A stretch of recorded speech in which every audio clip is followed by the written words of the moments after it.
एका बापाने मरण्यापूर्वी आपल्या करोडपती मुलाला त्याचेच 10 लाख रुपये का परत केले आणि स्वतःच्या सख्ख्या भावाला चोर समजणाऱ्या अविनाशला जेव्हा सत्याचा पत्ता लागला तेव्हा तो भर रस्त्यात का रडू लागला? पैशाने घर चालतं की माणसांच्या त्यागाने? या प्रश्नाचं उत्तर देणारी एक हृदयस्पर्शी कथा नक्की पहा आणि आम्हाला कमेंट करायला. पुण्याहून निघालेली ती आलिशान काळी मर्सिडीज जेव्हा गावच्या कच्च्या रस्त्यावर आली तेव्हा धुळीचे लोट हवेत उडाले. गाडीच्या आत वातानुकूलित यंत्रणेमुळे बाहेरच्या उन्हाची आणि धुळीची अजिबात जाणीव होत नव्हती. गाडी चालवणारा अविनाश, जो पुण्यातील एका नामांकित IT कंपनीचा व्हाईस प्रेसिडेंट होता, त्याच्या कपाळावर आठ्या होत्या. त्याचे वडील सदाशिवराव गेल्याचं वृत्त त्याला 2 दिवसांपूर्वी मिळालं होतं. अंत्यसंस्काराला तो कसा तरी पोहोचला, पण मनातून तो तिथे नव्हता. त्याचे डोळे त्याच्या महागड्या आयफोनवर आणि येणाऱ्या ईमेल्सवर होते. वडिलांच्या निधनाचे दुःख होण्यापेक्षा या सगळ्या गडबडीत माझे प्रोजेक्ट्स कसे मॅनेज होतील हा विचार त्याच्या मनात जास्त घोळत होता. अविनाशने खिडकीतून बाहेर पाहिलं. गाव बदललं होतं. जुनी ओळखीची माणसं आता अनोळखी वाटत होती. गाडी घरासमोर थांबली. जुनं कौटुंबिक घर, ज्या घरासाठी त्याने गेल्या 10 वर्षात लाखो रुपये पाठवले होते. पण समोरचं दृश्य पाहून त्याला धक्काच बसला. घराच्या भिंतीचा गिलावा दिसत होता. अंगणात गवत माजलं होतं आणि घराचं छप्पर एका बाजूने झुकल्यासारखं वाटत होतं. मी इतके पैसे पाठवले तरी या घराची ही अवस्था? अविनाश पुटपुटला. घरात शिरताच त्याला त्याचा धाकटा भाऊ सुमित दिसला. सुमित एका कोपऱ्यात पांढऱ्या रंगाचा पंचा नेसून बसला होता. त्याचे डोळे सुजलेले होते. चेहरा रडल्यामुळे आणि जागरण झाल्यामुळे काळवंडला होता.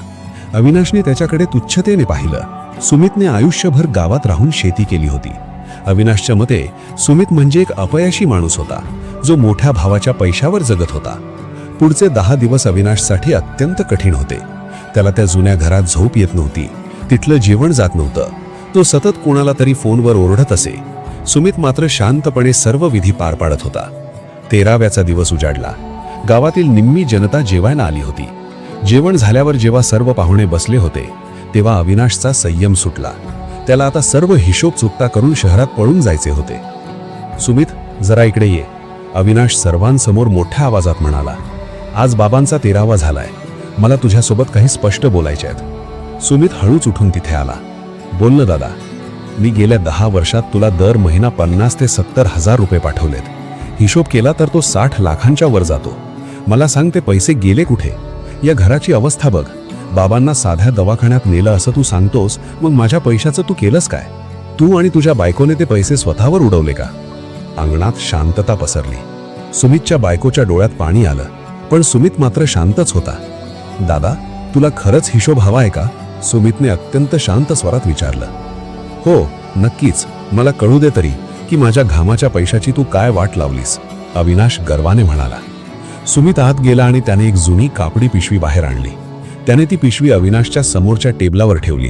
हे बघ दादा, यात तुझ्या प्रत्येक रुपयाचा हिशोब आहे. अविनाशने उपहासाने ती पिशवी उघडली. त्यात एक डायरी आणि काही बँक स्टेटमेंट्स होती. त्याने डायरीचं पहिलं पान उघडलं आणि त्याचे डोळे विस्फारले. प्रसंग 1, मे 2017. दादा, तुला आठवतंय, तुझी कंपनी मोठ्या संकटात होती आणि ले ऑफ सुरू झाले होते. त्याच काळात तू एका मोठ्या बँकेकडून पर्सनल लोन घेतलं होतंस आणि मंदीमुळे त्याचे 3 हप्ते थकले होते.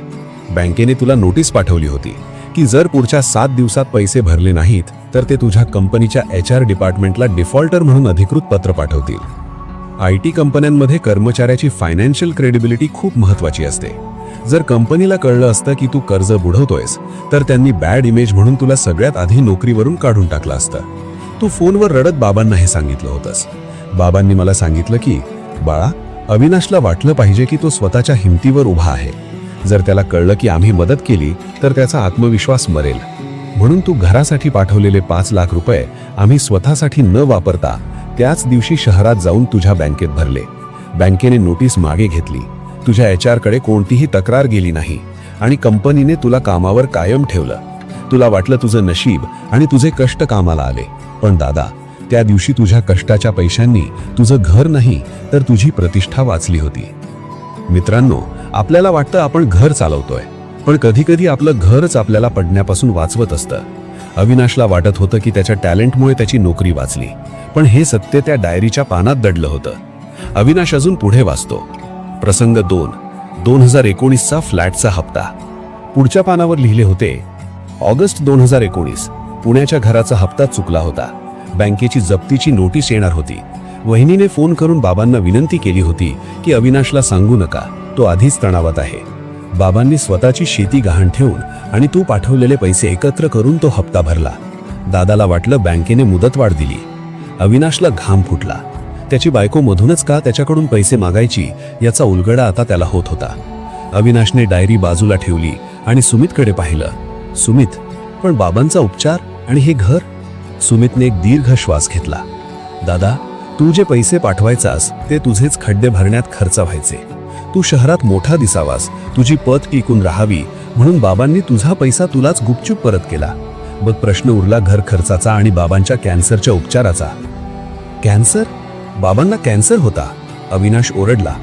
हो दादा, 2 वर्ष. पण तू फोन केल्यावर फक्त पैसे पाठवले आहेत, औषधं घ्या एवढंच बोलायचास. तुला विस्ताराने सांगायला वेळच नसायचा. बाबांचा उपचार करण्यासाठी मी आपली अर्धी शेती विकली. रात्रीचा मी दुसऱ्याच्या ट्रॅक्टरवर ड्रायव्हर म्हणून जायचो. हे हात बघ. सुमितने आपले खरखरीत भेगा पडलेले हात पुढे केले. हे मातीत राबून आणि ट्रॅक्टर चालवून असे झाले आहेत.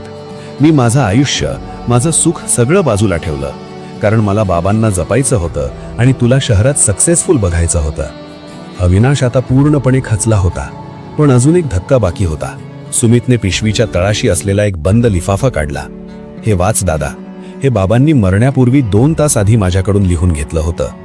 अविनाशने थरथरत्या हाताने ते पत्र उघडलं. त्यात बाबांचे शब्द होते. बाळा अविनाश, आज तू जगाच्या नजरेत खूप मोठा झालास, खूप पैसे कमावलेस. याचा एक बाप म्हणून मला सार्थ अभिमान आहेच. पण आज जाता जाता एक जुनी आठवण करून द्यावीशी वाटते. बाळा, आठवतंय तुला लहानपणी जेव्हा तू खेळताना पडायचास, तुला एखादी साधी जखम व्हायची किंवा तुला भीती वाटायची, तेव्हा तू औषध लावायला धावत येऊन फक्त माझा हात घट्ट पकडायचास. माझ्या हाताच्या स्पर्शात तुला जगातल्या कोणत्याही महागड्या मलमापेक्षा जास्त आराम मिळायचा. तेव्हा तुला फक्त मी सोबत आहे ही जाणीव पुरेशी असायची. पण मोठेपणी तुला नक्की झालं तरी काय? ज्या स्पर्शासाठी तू लहानपणी व्याकुळ असायचास, त्या स्पर्शाची जागा या कागदाच्या तुकड्यांनी कधी घेतली हे मला कळलंच नाही. तुला खरंच असं वाटलं का रे की दर महिन्याला बँक खात्यात पडणारे ते आकडे माझ्या म्हातारपणाचे एकटेपण दूर करतील? तुला वाटलं का की तू पाठवलेल्या चेकमुळे माझ्या मरणासन्न शरीराला होणाऱ्या वेदना थांबतील? बाळा, पैशांनी तू औषधं पाठवलीस, पण ती औषधं भरवायला तुझा हात तिथे नव्हता. पैशांनी तू घराचे हप्ते भरलेस, पण त्या भिंतींमध्ये तुझा आवाज नव्हता. बाळा, कर्तव्य पैशांनी नाही तर उपस्थितीने पूर्ण होतं. ज्या दिवशी तुला हे समजेल त्या दिवशी तू खऱ्या अर्थाने यशस्वी होशील.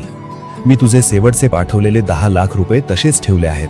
सुमितला सांगितलं आहे की तुला ते परत द्यायला, कारण मला माझ्या अंत्यविधीसाठी तुझ्या श्रीमंतीचा दिखावा नकोय.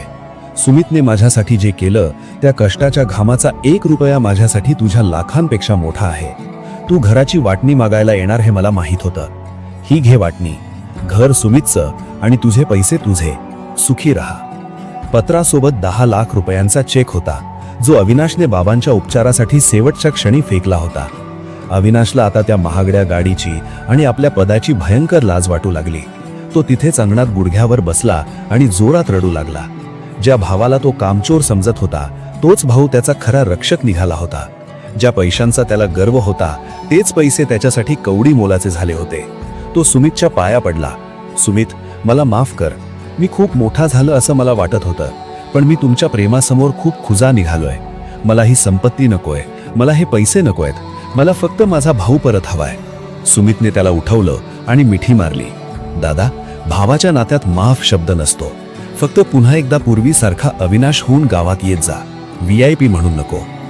त्या दिवशी अविनाशने आपल्या गाडीच्या चाव्या ड्रायव्हरकडे दिल्या आणि ठरवलं की पुढचे काही दिवस तो तिथेच राहून आपल्या घराची पडलेली भिंत स्वतःच्या हाताने बांधेल.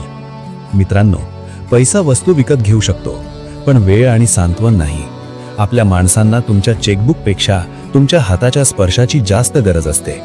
अनेकदा कुटुंबातील एखादी व्यक्ती स्वतःला गाडून घेते, जेणेकरून दुसरी व्यक्ती आकाशात भरारी घेऊ शकेल. त्या व्यक्तीचा अनादर कधीच करू नका.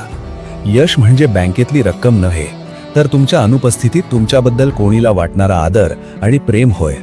मित्रांनो, कथा कशी वाटली नक्कीच आम्हाला कमेंट करून सांगा. आणि अशाच हृदयस्पर्शी कथेसाठी विक्की कथा चॅनलला नक्की लाईक, शेअर आणि सबस्क्राईब करायला विसरू नका. धन्यवाद.